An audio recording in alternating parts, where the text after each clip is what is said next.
6-Minute English from BBC Learning English. wax dhici doona sinaynu ka baxsan kari mayno oo loo yaqaan luqadda Ingiriistana inevitable oo waxaana wanaagsan aad baydii salaamay asxaabta ku xiran degalkan ama YouTube-kan caalami official haday tahay markii koobaad aad soo booqato fadlan subscribe noo saar like-ta oo noo dhiirigelin 6-Minute English From bbclearningenglish.com. I'm Phil. And I'm Beth. I'm Phil and I am Beth. Muuqaalkan waxaan soo qaadan doonaa maantana Phil iyo Beth oo wada hadlaya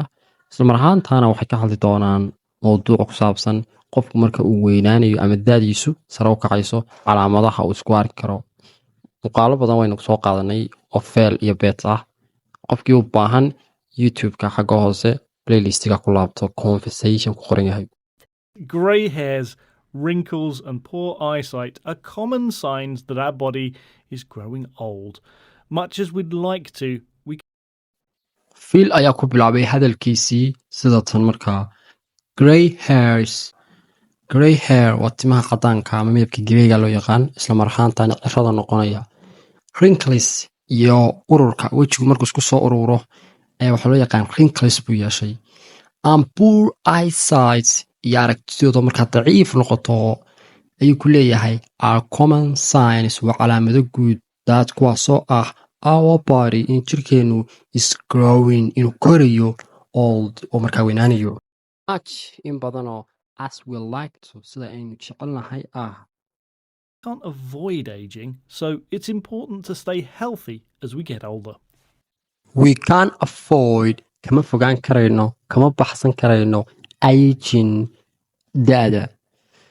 we can't avoid wuxuu ka wadaa it's gonna happen anyway waa wax dhici doona sinaynu ka baxsan kari mayno oo loo yaqaan luqadda Ingiriistana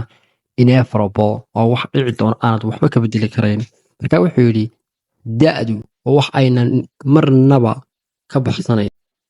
it is important waa muhiim to stay healthy inaynu caafimaad qabno as we get older markaynu sii weynaanaba as we get older marka aynu marba helno maxay inaynu da'aynugu korno haddana da' kale aynugu korno muhiimaddu waxa ay tahay in aynu healthy kuwa caafimaad qaba ahaano dasmaad buu ka wadaa markaa wrinkles-tay wejiga u urur imanayo haddii timuhu ay cirro noqonayaan muhiimaddu waa inaynu caafimaadkeenu u ahaado mid 100%. In this program, we'll be hearing about some new research. In this program, barnaamijkana we will be hearing about waxaynu maqli doonaa some new research xoogaa baaris cusub ah amase baxsi la sameeyey baaris la sameeyey oo cusub ayaynu maqli doonaa haye Research offering fresh advice on how to stay young at heart. aan offering waxaana soo bandhigaynaa fresh advice talo cusub oo ah on how to stay young at heart sidaad ugu ahaan lahayd mid yar qalbiga oo laga wado inaad ahaato qof da'yar oo firfircoonida iyo ficilkii qofka da'da yar uu leeyahay haysta isla marhaanta adigoo qof weyna Heart. And we'll be learning some useful new vocabulary as well.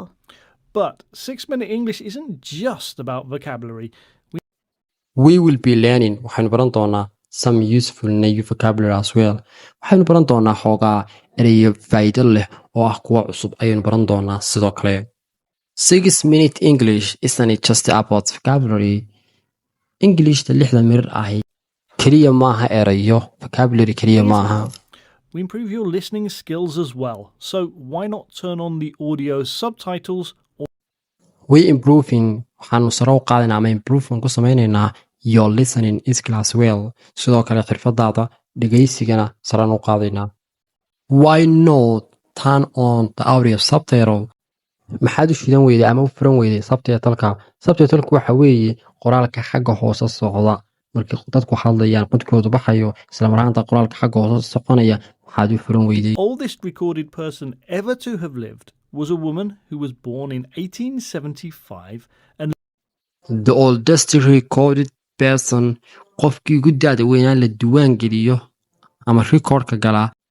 ee ever have lived soo noolaa